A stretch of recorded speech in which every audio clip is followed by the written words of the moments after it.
ഭരണം തുടങ്ങിയതേ ഉള്ളൂ. രണ്ട് MLA മാർ തമ്മിൽ മുട്ടനടിയാണ്. റെജി ചെറിയാനും ജി സുധാകരനും.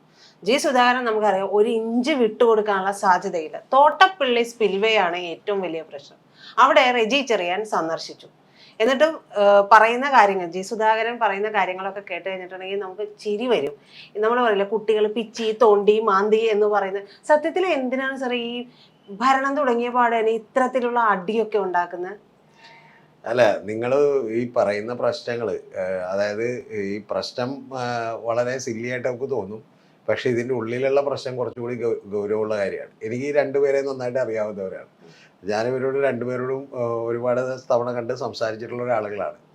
അപ്പോൾ ഈ നമ്മുടെ റെജി ചെറിയാൻ എന്ന് പറയുന്നത് അദ്ദേഹം ഒരു വൻ വ്യവസായിയാണ്. ആലപ്പുഴയിലെ ഏറ്റവും വലിയ ഹോട്ടലായിട്ടുള്ള 5 സ്റ്റാർ ഹോട്ടലായിട്ടുള്ള റമദയുടെ ഓണറാണ്. അത് വലിയ വലിയ സംരംഭമാണ്. അത് മാത്രം. അത് തന്നെ പുള്ളിയുടെ ഒരു ചെറിയ പരിപാടിയാണ്. മറ്റ് വിദേശ രാജ്യങ്ങളിൽ ഒരുപാട് വലിയ ബിസിനസ്സുകളുണ്ട്. അപ്പോൾ അങ്ങനെ സമ്പന്നമായിട്ടുള്ള ഒരാളാണ്. അപ്പോൾ അദ്ദേഹത്തെ ഞാൻ റമദയിൽ വെച്ച് ഒരുപാട് തവണ കണ്ടിട്ടുണ്ട്, അല്ലാതെ കണ്ടിട്ടുണ്ട്. ഞാൻ പറഞ്ഞത് അതുപോലെ ജി സുധാകരൻ നമുക്കറിയാം. ഇതിനിപ്പോൾ തമ്മിലുള്ള അടിസ്ഥാനപരമായിട്ടുള്ള പ്രശ്നം എന്താണെന്ന് അറിയാം. ആ പ്രശ്നം എന്താണെന്ന് വെച്ചിട്ടുണ്ടെങ്കിൽ റെജി ചെറിയാൻ CPM-ലെ ആളുകളായിട്ടും അതുപോലെ തന്നെ മറ്റ് നേതാക്കന്മാരുമായിട്ടൊക്കെ വളരെ നല്ല ബന്ധത്തിലാണ്. പ്രത്യേകിച്ചും ഞാനിപ്പോൾ പേരുകളൊന്നും പറയുന്നില്ല, അവിടെയുള്ള ജില്ലാ നേതൃത്വത്തിലെ ആളുകളൊക്കെ ആയിട്ട് വളരെ വളരെ അടുപ്പമുള്ള ഒരാളാണ്, വളരെ ബന്ധത്തിലുള്ള ഒരാളാണ്. അദ്ദേഹം NCP-യിലേക്ക് പോയി എന്ന് മാത്രമേ ഉള്ളൂ. NCP-യിൽ നിന്നിട്ട് NCP-യിലായിരുന്നു ആദ്യം. NCP-യിൽ നിന്നിട്ട് വളരെ അടിയുണ്ടായി. എന്നിട്ട് യഥാർത്ഥത്തിൽ ഇപ്പം ഈ കഴിഞ്ഞ തവണ ഒരു MLA ആയിരുന്നു തോമസ് കെ തോമസ് ഉണ്ട്, തോമസ് ചാണ്ടിയുടെ അനിയൻ. ഈ തോമസ് കെ തോമസ് എന്നെ കൊല്ലാൻ ശ്രമിക്കുന്നു എന്ന് പറഞ്ഞ് പരാതി കൊടുത്തിട്ടുള്ളതാണ് ഈ റെജി ചെറിയാനായത്. അപ്പൊ ആ ഗ്രൂപ്പിൽ നിൽക്കുമ്പോൾ തന്നെ ഇദ്ദേഹം കുറച്ചുകൂടി ബോൾഡായി സംസാരിക്കുകയൊക്കെ ചെയ്യുന്നതുകൊണ്ട് ഒരു പ്രശ്നം ഉണ്ടായിട്ടുള്ള ഒരാളാണ്. അദ്ദേഹം പ്രശ്നക്കാരൊന്നുമല്ല കേട്ടോ, പക്ഷെ ഇങ്ങനെ പരാതി കൊടുത്തിട്ടുള്ള ഒരാളാണ്. അപ്പോൾ അതിനുശേഷം അദ്ദേഹം കുട്ടനാട് മത്സരിക്കാൻ വേണ്ടിയിട്ട് നേരത്തെ തന്നെ ഫണ്ട് ഇറക്കുകയും വലിയ തോതിൽ അവിടെ ചാരിറ്റി പ്രവർത്തനങ്ങളൊക്കെ നടത്തുകയും കൃത്യമായിട്ട് അതിനെ ടേക്ക് കെയർ ചെയ്യുകയും ചെയ്തുകൊണ്ടിരുന്ന ഒരാളാണ്. അപ്പോൾ ഈ ബന്ധം എന്ന് പറയുന്നത്, അദ്ദേഹത്തിൻ്റെ ബന്ധം എന്ന് പറയുന്നത് അവിടെയുള്ള എല്ലാ ലോക്കൽ പൊളിറ്റീഷ്യനായിട്ടും ബന്ധമുണ്ട്. യഥാർത്ഥത്തിൽ സജി ചെറിയാൻ എന്ന് പറയുന്നത് അദ്ദേഹത്തിൻ്റെ ഈ പറഞ്ഞ സഹോദരനായിട്ട് തന്നെ വരുന്ന ഒരാളാണ്. അപ്പം ഞാൻ പറഞ്ഞത് അത്തരത്തിൽ സജി ചെറിയാനുമായിട്ടുള്ള ഒരു പിണക്കമാണ് ഇതിന് ഏറ്റവും വലിയ അടിസ്ഥാനം. ഇതാരും പറയൂല, പക്ഷെ സത്യം അതാണ്. അതായത് സജി ചെറിയാനും ജി സുധാകരനും തമ്മിൽ വലിയ പിണക്കത്തിലാണ്. കാരണം അങ്ങനെയാണ് ജി സുധാകരൻ യഥാർത്ഥത്തിൽ CPM-ൽ നിന്ന് പോരേണ്ടി വരുന്നതിൻ്റെയൊക്കെ കാരണം. അപ്പം അതുകൊണ്ട് തന്നെ ഈ പറയുന്ന റെജി ചെറിയാനുള്ള പ്രശ്നം എന്ന് പറയുന്നത് നിങ്ങൾ ഉദ്ദേശിക്കുന്ന പോലെ ഇപ്പോൾ തോട്ടപ്പള്ളിയിൽ ഏതെങ്കിലും ഒരു MLA വന്നത് കണ്ടിട്ട് പോയി, അപ്പോൾ എന്നെ അറിയിച്ചില്ല, നിയമസഭ സ്പീക്കർക്കും കക്ഷിക്കും ഒക്കെ ഞാൻ പരാതി കൊടുക്കുമെന്നൊക്കെ പറഞ്ഞാൽ അങ്ങനെ പരാതി കൊടുക്കേണ്ട ഒരു ആവശ്യമൊന്നുമില്ലല്ലോ. ഇപ്പം നാളെ തൊട്ടപ്പുറത്തുള്ള MLA വന്ന് ഇപ്പുറത്ത് നോക്കിയിട്ട് പോയി എന്ന് പറഞ്ഞാൽ അത്രേ ഉള്ളൂ സംഭവം. പക്ഷെ അത് പിന്നെ അദ്ദേഹം ഇപ്പം ജോസഫ് ഗ്രൂപ്പിൻ്റെ ആളാണ്, മോൻസ് ജോസഫായിട്ട് വലിയ ബന്ധത്തിലാണ്. മോൻസ് ജോസഫൊക്കെ അവിടെ തന്നെ വരാറുള്ളതാണ്. അപ്പം അതിൻ്റെ ഭാഗമായിട്ടാണ് ജി സുധാകരൻ പറഞ്ഞിട്ടുള്ളത്, ഞാൻ അദ്ദേഹത്തിന്റെ ഹോട്ടലിൽ കള്ളു കുടിക്കാൻ പോകാറുള്ളത് പോലെ. അതെ, അങ്ങനെയൊക്കെയാണ്. കള്ളു കുടിക്കാൻ പോകാത്തത് കൊണ്ടാണ് എന്നോട് താല്പര്യമില്ലാത്തത്, സ്നേഹമില്ലാത്തത് എന്നൊക്കെയാണ് പറയുന്നത്. അപ്പോൾ റെജി ചെറിയാൻ പറയുന്നുണ്ട്, ഈ മഹാൻ മന്ത്രിയായിരിക്കുന്ന സമയത്ത് അവിടെ നിന്ന് കരിമണൽ കടത്തിയിട്ടുണ്ട്. ഞാൻ മണൽ കടത്താൻ വേണ്ടിയല്ല പോയത്, അവിടെ ഇത് തുറന്നിട്ടുണ്ടോ എന്നറിയാൻ വേണ്ടി പോയതാണ് എന്നുള്ള തിരിച്ച് കമന്റും വന്നിട്ടുണ്ട്. അപ്പോൾ ഇത് ഞാൻ ചോദിക്കുന്നത്, ഇത് ജസ്റ്റ് ഭരണം തുടങ്ങിയതല്ലേ ഉള്ളൂ. ഒരു നമ്മൾ പറയില്ലേ, കുറച്ച് സമയമൊക്കെ കൊടുക്കണ്ടേ ഒന്ന് അടി തുടങ്ങി. അല്ല, ഇതിന്റെ പ്രശ്നം എന്താ വെച്ചിട്ടുണ്ടെങ്കിൽ ഒരാള് ജോസഫ് ഗ്രൂപ്പും ഒരാള് സ്വതന്ത്രരായിട്ടുള്ള MLA-യുമാണ്. അത് ഈ പറയുന്ന ഇടതുപക്ഷത്തെ ആളുകളെ കൂടി സതീശൻ കൂട്ടിപ്പിടിച്ചുകൊണ്ടുള്ള ഭരണമാണ്. ഇതിനി ഇപ്പോഴൊന്നും അവസാനിക്കുന്ന ഒരു കാര്യമല്ല ഇത്. കാരണം ഇത് പെട്ടെന്ന് അമിക്കബിളി സെറ്റിൽ ചെയ്യാനൊന്നും പറ്റില്ല. ഇത് ഇനിയും കൂടിക്കൊണ്ടേയിരിക്കും. കാരണം ജി സുധാകരനെ സംബന്ധിച്ച് അദ്ദേഹം ഓപ്പൺലി അല്ലെങ്കിൽ തന്നെ പല കാര്യങ്ങളും CPM-ന് അകത്തുള്ള പോലും പറയാൻ തയ്യാറുള്ള ഒരാളാണ്. ഇപ്പം അദ്ദേഹം സർവ്വതന്ത്ര സ്വതന്ത്രനാണ്. കാരണം ഒന്ന് MLA ആയി കഴിഞ്ഞു. ഇപ്പം തന്നെ അദ്ദേഹത്തിന് നല്ല പ്രായമുള്ള ഒരാളാണ്. ഇനി അടുത്ത ഉള്ളൊരു MLA ഒക്കെ അദ്ദേഹം ആകാൻ ആഗ്രഹിക്കുന്നുണ്ടോ ഇല്ല എന്നുള്ളത് നമുക്കറിയില്ല. പക്ഷെ പ്രധാനപ്പെട്ട ഒരു കാര്യം എന്ന് പറഞ്ഞാൽ അദ്ദേഹം എന്തായാലും MLA ജയിച്ചു കഴിഞ്ഞു. ഇനിയിപ്പോൾ സർവ്വതന്ത്ര സ്വതന്ത്രനാണ്. അപ്പം അതുകൊണ്ട് വലിയ തോതിൽ അദ്ദേഹത്തിന് വർത്തമാനം പറയാൻ പറ്റും. ഇനി വെറുതെ ഒരു ആവശ്യമില്ല സംസാരിക്കണം. അതേസമയം റെജി ചെറിയാനെ സംബന്ധിച്ചു എന്നൊക്കെ പറഞ്ഞിട്ടുണ്ടെങ്കിൽ ഇപ്പം അദ്ദേഹം എന്തെങ്കിലും പറഞ്ഞിട്ടുണ്ടെങ്കിൽ ഓക്കെ, ജോസഫ് ഗ്രൂപ്പിൽ നിന്ന് ആരെങ്കിലും അദ്ദേഹത്തെ നടപടിയൊന്നും എടുക്കാനും പോണില്ല. കാരണം അദ്ദേഹവും ഒരു MLA ആണ്. അതുകൊണ്ട് സ്വാഭാവികമായിട്ട് ഇതിന്റെ പേരിലുള്ള പ്രശ്നങ്ങൾ ഇനി കൂടാനാണ് സാധ്യത എന്ന് പറയുന്നത്, ഒരു സംശയമില്ല. മുഖ്യമന്ത്രിക്ക് തലവേദനയാവില്ലേ രണ്ട് MLA-മാര്? ഇത് മുഖ്യമന്ത്രിക്കൊന്നും തലവേദന ആവില്ലല്ലോ, 102 എണ്ണം ഉണ്ട്. ഇത് പലരും അങ്ങോട്ടും ഇങ്ങോട്ടൊക്കെ പറയും, ചില ഇടിയൊക്കെ ഉണ്ടാകുന്നത് പ്രശ്നമൊന്നുമില്ല. ഇത് പ്രശ്നമാകുമ്പോൾ എപ്പോഴാണെന്നറിയാമോ? പ്രശ്നമാകുമ്പോൾ എപ്പോഴാന്ന് പറഞ്ഞാൽ അടുത്ത തെരഞ്ഞെടുപ്പ് വരുമ്പോഴാണ്. അടുത്ത തെരഞ്ഞെടുപ്പ് വരുമ്പോൾ എന്താ വെച്ചാൽ ഇവർ രണ്ടുപേരും ഇനിയിപ്പോൾ അടുത്ത തെരഞ്ഞെടുപ്പിൽ UDF-ന്റെ സ്ഥാനാർത്ഥികളായിട്ട് മത്സരിക്കുന്നു എന്ന് വിചാരിക്കും. ഈ ജി സുധാകരന്റെ ബൈറ്റ് എടുത്ത് കുട്ടനാട്ടിലും റജിയുടെ ബൈറ്റ് എടുത്ത് ഇപ്പുറത്തും പ്രചരിപ്പിക്കാനുള്ള അവസരം കിട്ടും. മനസ്സിലായ? ഇപ്പൊ CPM ഒക്കെ പിന്നെ ഗംഭീരമായിട്ട് അത് യൂട്ടിലൈസ് ചെയ്യും. മിക്കവാറും ഒരു നോട്ടീസ് അടിച്ച് കൃത്യമായിട്ട് ആളുകളോട് വായിച്ചേ പറ്റൂ എന്നൊക്കെ അവർ പറയും. ഓരോ വായിച്ച ഓരോരുത്തർക്ക് വന്നിട്ടുണ്ട്, മറ്റേ ബീഫ് പൊറോട്ടയൊക്കെ മേടിച്ചു തരാന്ന് പറയും. അങ്ങനെ ഓരോരുത്തരെ കൊണ്ട് ഇത് വായിപ്പിക്കും. ഇത് അല്ലെങ്കിൽ ഈ പറഞ്ഞ പോലെ ഇവരുടെ ബൈറ്റ് എടുത്ത് കൃത്യമായിട്ട് പ്രചരിപ്പിക്കും. ആ പ്രചരിപ്പിക്കുമ്പോൾ എന്താ, ഈ പുള്ളി വലിയ സമ്പന്നനാണ്, ധനാഢ്യനാണ് പുള്ളി, അല്ലെങ്കിൽ തന്നെ കാശ് കൊടുത്താണ് സീറ്റ് മേടിച്ചെന്നും പറയുന്ന വ്യാപകമായിട്ടുള്ള പ്രചരണമൊക്കെ അവിടെ നേരത്തെ തന്നെ ഉണ്ട്. പിന്നെ സത്യത്തിൽ അവിടെ റജി ചെറിയന് എളുപ്പത്തിൽ ജയിക്കാനുള്ള ഒരു കാര്യം എന്ന് പറഞ്ഞാൽ തോമസിന്റെ സംഭാവനയാണ്. പുള്ളി ആ മണ്ഡലം ഒന്നും ശ്രദ്ധിക്കൂല. പുള്ളി ശരിക്കും പറഞ്ഞാൽ വലിയ ഉഴപ്പായിട്ടുള്ള ഒരാളാണ്. പിന്നെ അതുമാത്രമല്ല NCP-കാരൊന്നും അവിടെ ഇല്ല. അപ്പോൾ അത്തരത്തിൽ അവിടെ ഈ കുട്ടനാട് മണ്ഡലത്തിലൊരു പ്രത്യേകത കൂടിയുണ്ട്. അവിടെ നിങ്ങൾ അവിടെ പോയിട്ടുണ്ടോ എന്ന് അറിയില്ല പ്രജിതേക്ക. അവിടെ പോയിട്ട് ഞാനവിടെ ഒരു 10 വട്ടമെങ്കിലും പോയിട്ടുള്ള ഒരാളാണ്. ഞാനവിടെ ഡീറ്റെയിൽ ആയിട്ട് ഒരു സർവേ നടത്തിയ ഒരാളാണ്. അവിടെ പ്രജിത വളരെ ബാക്ക്വേർഡ് ആയിട്ടുള്ള ഒരു പ്രദേശമാണ്. നേരത്തെ എനിക്ക് തോന്നുന്ന KC ജോസഫ് അദ്ദേഹം ഇരുന്നപ്പോഴാണ് കുറച്ചെങ്കിലും അവിടെ ഒരു ഡെവലപ്മെന്റ് ഒക്കെ ഉണ്ടായത്. അതിനുശേഷം പിന്നെ അവിടെ കേരളത്തിൽ ബാക്കിയുള്ള മണ്ഡലങ്ങൾ പോലെ നമുക്ക് കാണാൻ പറ്റില്ല. പലപ്പോഴും പണം കൊടുത്ത് വോട്ട് മേടിച്ചാണ് അവിടെ ജയിക്കുന്നത്. വളരെ സാധാരണക്കാരായിട്ടുള്ള പാവപ്പെട്ട ആളുകളാണ്. അവിടെ ഒരു ഡെവലപ്മെന്റ് ഒരു സ്ഥലവും എത്തിയിട്ടില്ല. അപ്പൊ അത്തരത്തിൽ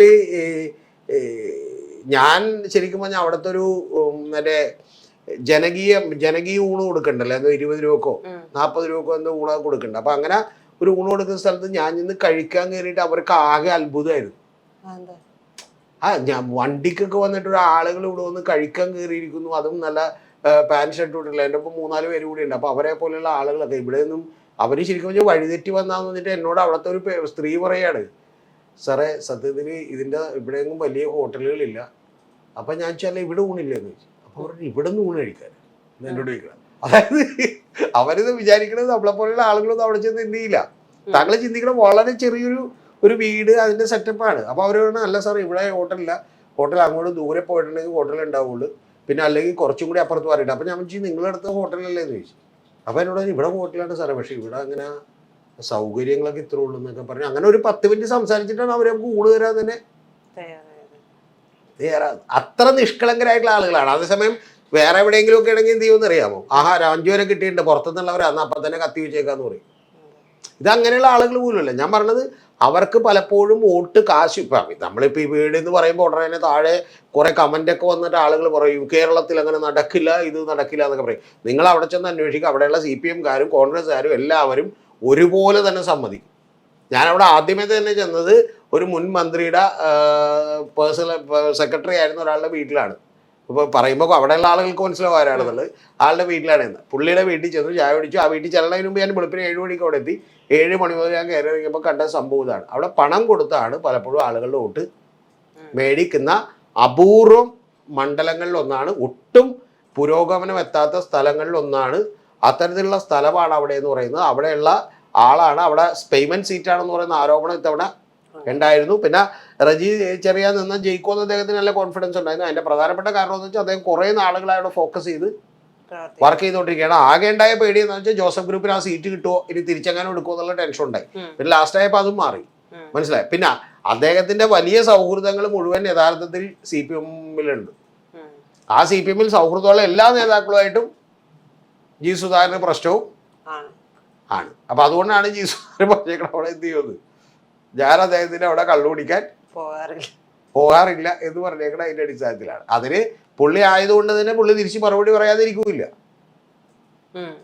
ഇപ്പൊ ബാക്കി ആരെങ്കിലും ആണെങ്കിൽ ഇപ്പൊ സീസണിന്റെ ഒരു പൊളിറ്റീഷ്യൻ ആണെങ്കിൽ ഒരു അഭിമാനമൊന്നും കണക്കൂട്ടൂല, ജയിച്ച എന്തെങ്കിലും ആട്ടെ പോട്ടെ എന്ന് അങ്ങോട്ട് വിചാരിക്കും. പക്ഷെ റീച്ചറിയാൻ അങ്ങനെ എടുക്കൂല. കാരണം അദ്ദേഹം അങ്ങനെ ഒരു താഴ്ന്നു നിന്നുകൊണ്ടോ അല്ലെങ്കിൽ അങ്ങനെ തീരെ അങ്ങോട്ട് എല്ലാം സഹിച്ചുകൊണ്ടോ ഇതിനകത്ത് നിൽക്കണം, സത്യത്തിൽ ഇതിനകത്ത് നിൽക്കണോ എന്നുള്ള വലിയ അത്യാവശ്യമൊന്നും പുള്ളിക്ക് ഇല്ല. അദ്ദേഹം ഒരുപാട് വിഷനുള്ള ഒരാളാണ് കേട്ടോ. ഇപ്പൊ കുട്ടനാട് എങ്ങനെ ഡെവലപ്പ് ചെയ്യാം, എങ്ങനെ ഗംഭീരമായിട്ട് അതിനെ പുരോഗമിപ്പിക്കാം എന്നൊക്കെ വിഷനുള്ള ഒരാളാണ് അദ്ദേഹം. പലപ്പോഴും അദ്ദേഹത്തിന്റെ തന്നെ പണവും കൂടി ഉറക്കിക്കൊണ്ട് വേണമെങ്കിൽ അത് വികസിപ്പിക്കാനും തയ്യാറായിട്ടുള്ള ഒരാളാണ്. മനസ്സിലായി. അദ്ദേഹം സത്യം പറഞ്ഞാൽ നാടിന് കുറച്ചുകൂടി കാര്യങ്ങൾ, ഇപ്പൊ സത്യം പറഞ്ഞാൽ ഒരു കാര്യം പറയാം, അദ്ദേഹം ഇവിടെ നിന്ന് എന്തെങ്കിലും അഴിമതി നടത്തി കൊണ്ടുപോകണമെന്ന് വിചാരിച്ചിട്ട് മാത്രമല്ല, പകരം എന്തെങ്കിലും ചെയ്യണമെന്ന് വിചാരിച്ചിട്ടാണ്. എന്നാൽ അതേസമയം ജി സുധാകരനെ സംബന്ധിച്ചിടത്തോളം ഇദ്ദേഹമൊക്കെ വളരെ അനിഷ്ടമായിട്ടുള്ള ഒരാളായിരിക്കും എന്നുള്ള കാര്യത്തിൽ തർക്കമില്ല. അതെന്താണെന്ന് വെച്ചിട്ടുണ്ടെങ്കിൽ ഇദ്ദേഹമൊക്കെ ഒരു പ്രാക്ടിക്കൽ പൊളിറ്റിക്സിന്റെ ആളാണ്. എല്ലാവരുമായിട്ട് സൗഹൃദത്തിലും രമ്യതയിലും പോവുക, ആര് വന്നാലും സംഭാവന കൊടുക്കുക, അതുപോലെ ആര് വന്നാലും ട്രീറ്റ് ചെയ്യുക എന്നൊക്കെയുള്ള ലെവലിലുള്ള ഒരാള് ആണ്. അപ്പൊ അതുകൊണ്ടാണ് ഈ പറയുന്ന ഒരു ചെറിയ ഇടപെടൽ പോലും ജി സുധാകരൻ അലോസരം ഉണ്ടാക്കുന്നത്. അതാണ് ഇതിൻ്റെ ഫാക്റ്റ്. അപ്പോൾ അവർ രണ്ടുപേരും ചിലപ്പോൾ ഇത് കേൾക്കുമായിരിക്കും, കാരണം അവരുടെയൊക്കെ ഒരുപാട് സംവിധാനങ്ങളുണ്ട്, അവരിത് തേടി പിടിച്ച് ആരൊക്കെ എന്തൊക്കെ പറയുന്നുണ്ടെന്നുള്ളത് കേൾക്കുമായിരിക്കും. രണ്ടുപേരും പിണങ്ങേണ്ട ആവശ്യമില്ല, രണ്ടുപേരും രണ്ട് നേച്ചറുള്ള ആളുകളാണ്, ആ ക്യാരക്ടറുള്ള ആളുകളാണ്. അപ്പോൾ അതുകൊണ്ടാണ് ഇപ്പോൾ തോട്ടപ്പള്ളിയിൽ വന്നിട്ട് പോകുമ്പോൾ റജി ചെറിയാൻ മറ്റേ ഞാൻ അദ്ദേഹത്തിന് എന്നെ ഇഷ്ടമല്ല, ബാക്കിയുള്ളവരെ കള്ളുപിടിക്കാൻ പോകും, ഞാനങ്ങനെ കള്ളുപിടിക്കാൻ പോകുന്നവനല്ല എന്ന് പറയുന്നൊരു ഇമേജ് ബിൽഡ് ചെയ്യാൻ ജി സുധാകരൻ നിൽക്കുന്നത്. അതേസമയം ജി സുധാകരൻ്റെ കാലത്ത് അവിടുത്തെ കരിമണൽ വാരിയിട്ടുണ്ട് തിരിച്ചു പറയുന്നത് ഇതാണ്. പക്ഷേ ഇതിൻ്റെ ഡേഞ്ചർ എന്താണെന്ന് വെച്ചാൽ ഇത് ഇപ്പോൾ കുഴപ്പമില്ല, പക്ഷേ ആളുകൾ മറക്കും, ഇതൊക്കെ മറന്നും പോകും, അതൊന്നും പേടിക്കേണ്ട ആവശ്യമില്ല. പക്ഷെ ഓർമ്മിപ്പിക്കാൻ കൃത്യമായിട്ട് തൊട്ടപ്പുറത്ത് ആരുണ്ട്? സി പി എം ഉണ്ട്. റജി ചെറിയാനെതിരെ വേറൊരു പ്രശ്നം കൂടിയുണ്ട്, ഓർമ്മിപ്പിക്കാൻ കോൺഗ്രസ്സുകാരുമുണ്ട്. കാരണം കോൺഗ്രസിന് ആ സീറ്റ് എങ്ങനെയെങ്കിലും മേടിച്ചെടുക്കണമെന്ന് അവിടുത്തെ പ്രാദേശിക നേതൃത്വത്തിൻ്റെ ഏറ്റവും വലിയ വികാരം ആണ്. കുറേ നേതാക്കൾക്കില്ല കേട്ടാ, കുറേ നേതാക്കൾ ഇദ്ദേഹത്തോട് അടുത്ത് നിൽക്കുന്നതാണ്. കാരണം എന്ന് വെച്ചാൽ ഇദ്ദേഹം സമ്പന്നനാണ്, ചെല്ലുമ്പോൾ പല സഹായങ്ങളോ കിട്ടും എന്നുള്ളതുകൊണ്ട് ചേക്കും. പക്ഷേ കുറേ ആളുകൾ അവിടെ എം ലിജുവിനെ മത്സരിപ്പിക്കണം അല്ലെങ്കിൽ മറ്റാരെങ്കിലും മത്സരിപ്പിക്കണം എന്നുള്ള താല്പര്യം ഉള്ള ഒരാളാണ്. അതുകൊണ്ട് കോൺഗ്രസിൻ്റെ ഒരു നേതൃത്വവുമായിട്ട് പകുതി ആളുകളായിട്ട് ഭിന്നതയുണ്ട്, അല്ലാത്തതുകൊണ്ട്. അതാണ് അതിൻ്റെ വാസ്തവം. അല്ലാതെ ഇതിനകത്ത് നിങ്ങൾ കാണുന്ന പോലെ ഇത് മറ്റേ തോട്ടപ്പള്ളിയിൽ ചെന്ന് അവിടുത്തെ സ്പിൽവേ കണ്ടിട്ട് പോന്നു, അപ്പോൾ എൻ്റെ അധികാരത്തിലേക്ക് കയറിയോ എന്നുള്ളതൊന്നും അല്ല യഥാർത്ഥ പ്രശ്നം. യഥാർത്ഥ പ്രശ്നം പണ്ടേ മുതലുള്ളതാണ്.